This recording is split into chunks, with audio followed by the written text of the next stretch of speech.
शिक्षा मंत्री मदन दिलावर जी, जरा इस स्कूल की तस्वीर भी देख लीजिए। यहाँ बच्चों को पढ़ाने के लिए 19 शिक्षकों की जरूरत है, लेकिन तैनात हैं सिर्फ 3।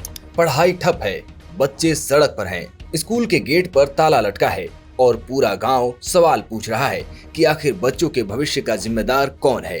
क्या यही है राजस्थान की शिक्षा व्यवस्था, जिसको लेकर पूरा गांव बच्चों के साथ सड़क पर उतर आया है?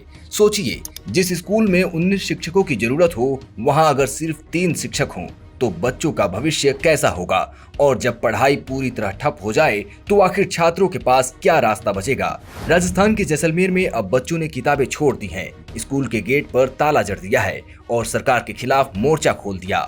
ये तस्वीरें हैं पोखरण के भणियाना क्षेत्र के राजकीय उच्च माध्यमिक विद्यालय की, जहां पढ़ाई छोड़कर छात्र छात्राओं को खुद सड़क पर उतरना पड़ा।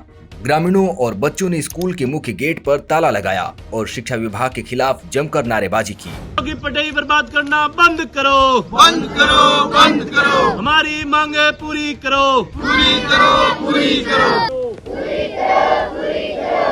प्रदर्शन कर रहे लोगों का कहना है कि स्कूल में 12वीं तक की पढ़ाई होती है और करीब 180 विद्यार्थी यहां पढ़ते हैं, लेकिन 19 शिक्षकों के स्वीकृत पदों में से सिर्फ 3 शिक्षक ही तैनात हैं। अगर आप एक तरफ से नई तरह की योजनाएं चलाते हैं तो बच्चों को हम किस तरह से आगे बढ़े, जैसे विकसित राजस्थान और विकसित भारत जैसे योजनाएं नई लेके आ रहे हैं, और बच्चों के पढ़ाई के लिए यहाँ पे शिक्षक ही नहीं है। 12वीं तक स्कूल है, 3 दिन के अंदर एक क्लास लगती है, वो भी 3 टीचर है जो अपनी मेहनत से बच्चों को पढ़ा रहे हैं। 180 जनों का एनरोलमेंट है और सिर्फ 3 अध्यापक है। तो आपसे और सरकार से विशेषकर यही निवेदन है कि जल्द से जल्द ये पद भरे। अगर पद नहीं भरा जाए तो धरना अनिश्चितकालीन रहेगा। ग्रामीणों का कहना है कि हालात इतने खराब हैं कि 3 शिक्षकों में से भी एक शिक्षक ज्यादातर समय कार्यालय के काम में व्यस्त रहते हैं। ऐसे में बाकी बचे शिक्षक स्कूल को कैसे संभालेंगे? यही सबसे बड़ा सवाल है। इसका सीधा असर बच्चों की पढ़ाई, परीक्षा की तैयारी और उनके भविष्य पर पड़ रहा है।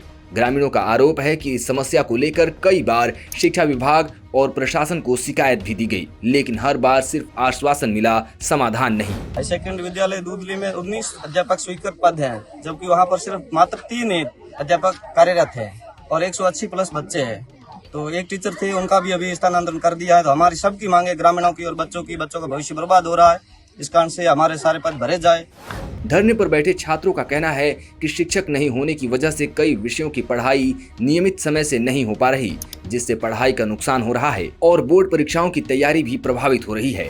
छात्रों का कहना है कि अगर जल्द शिक्षक नहीं लगाए गए तो उनका भविष्य अंधेरे में चला जाएगा। हमारे यहाँ पर सर नहीं, 19 सरों की जरूरी है, 3 सर ही है।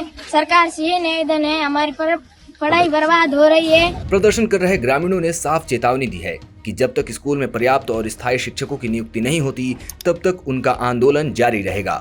अब सबसे बड़ा सवाल यही है, जब एक सरकारी स्कूल में 19 में से सिर्फ 3 शिक्षक होंगे तो बच्चों को शिक्षा कैसे मिलेगी और आखिर उनके भविष्य की जिम्मेदारी कौन लेगा?